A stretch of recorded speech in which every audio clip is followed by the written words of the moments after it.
Hello everyone, I'm Ryan, and today we got a story for an hour with Kate Chopin. First, we're gonna start with the summary. So, Mrs. Miller was told that her husband had died in a train accident. At first, she wept, and then she felt an unexpected sense of freedom and relief. Her joy is short-lived when her husband walked in alive. Shocked, Mrs. Miller collapses and dies of the joy that kills.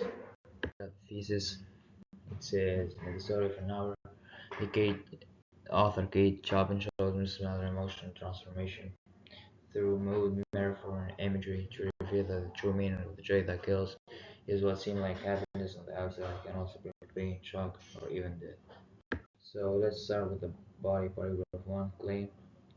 So the topic sentence is Kate Chopin uses mood to assist readers in grasping the emotions of the characters in the story.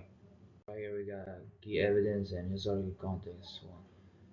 So the text evidence is she woke at once with sudden wild abandonment in her sister's arms. When the storm of the grief had spent itself, she went away to her room alone. And the historical evidence is the story now reflects a time when many women had limited rights and were expected to live for their husbands. Mrs. Mallory, which was pleased and joy and independence, highlights the strict gender role and desire for personal freedom in the late 19th century. So let's start analyzing the paragraph 1. First, we got feminist commentary. So the story of is an early feminist work that challenges patriarchal expectation by revealing Lois's hidden desire for independence and freedom from her marriage, which she views as oppressive and lacking love. Then we got symbolism. The open window in Lois' room serves as a potion symbol of the vast possibilities of her newfound freedom, contrasting with the confinement of the family home and her married life. Then we got irony and the climax. Louis' supposed death from the joy of the freedom is turned into a tragedy by her husband's unexpected return. This irony highlights the devastating impact of losing her brief, prized moment of independence. Last but not least, social context. The story is deeply rooted in the 19th century, a time when women had limited agency and social roles were restrictive.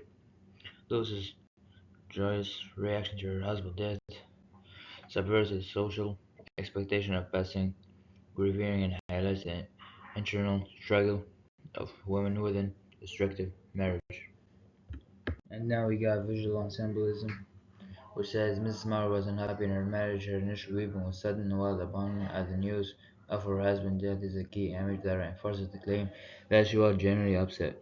The initial imagery of Mrs. Mauer's intense grief serves as a crucial point of contrast to her later feeling of freedom and ultimately reinforces the tragic irony of the story. And now we're doing the same thing but with paragraph 2. So the topic sentence would be Kate Chopin uses a metaphor to help us understand what it is meant to be free and do what we always want to do. And now we got the key evidence and historical context for paragraph 2. First, we got the key evidence. She was drinking a very elixir of life through the open window. And the historical context is the story of an hour beyond the joy and subjection of women in marriage, involves the specific social and economic stage of the 19th century window. Louis Ma- Mallory become a window means not just freedom for her husband, but newfound autonomy and control over her own assets and life choices, situation not afforded to unmarried or married women of her time.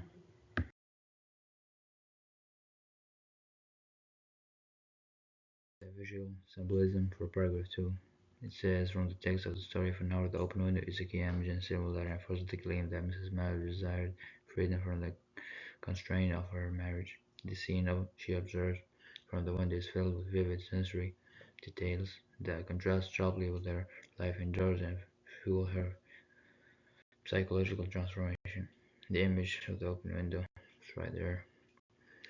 As Louis Mallory sits in the comfortable chair looking out at a window, the outside world is filled with signs of new life, possibility, and self-demonstration. And again, we're doing the same thing with paragraph 3. Topic sentence says Kate Chopin uses imagery to help us imagine what the author means by the joy that kills. And we got the key evidence. He stood amazed at Josephine. Pearson cried. Richard quick motion to screen him from the view of his wife, but Richard was too late. Historical analysis. The illusion that Mrs. Mallory's husband is alive after she has experienced an hour of newfound freedom is a moment of profound irony that serves as a historical critique of the oppressive social constraints on women in the late 19th century. And during the analysis, Mrs. Mallory's brief but profound emotional transformation ends with arbitrary when her husband, Brunchy Mother, unexpectedly walks through the front door. As he appears, the friend Richard attempts to block Renty from his mother's sight, believing the sudden shock would be bad for her weak heart. The dramatic irony is revealed as Richard and Mallory's sister, Josephine, mistakes her profound, liberating joy for the kind of happiness one would feel upon hearing of her husband's safety. Mrs. Muller is not shocked with the happiness, but rather with the terrible realization that her newfound freedom is gone. Her physical reaction to reveal is a heart attack, killing her instantly. The image of the joy that kills is ironic, as it was the shock of losing her freedom, not joy seeing her husband alive, that caused her death. And right here we got the visual symbolism, paragraph 3. It says Mrs. Mallory's death symbolizes the tragic loss of newfound freedom and highlights the theme of female oppression within marriage. As the shock of her husband's unexpected return exalted the joy of a life lived on her own terms. Her physical death underscores the impossibility of returning to a restricted life after testing independence, making her an powerful statement on the limitation placed on women in the area. And to conclude what we just said, we have Bragg's statement. It said The Story of an Hour by Kate Chopin begins and ends with sudden twists showing her how life, freedom, and fate can quickly change either positive or negative way. And here's my personal response.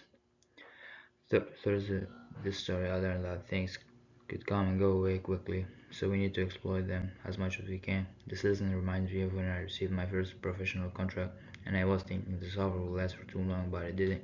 So I took much time to make my decision, and the offer was gone. And here's the bibliography of the story. Authors Chopin Kate. The Story of an Hour, Florida Study Sync, Citizen Edition, Volume 1, McGraw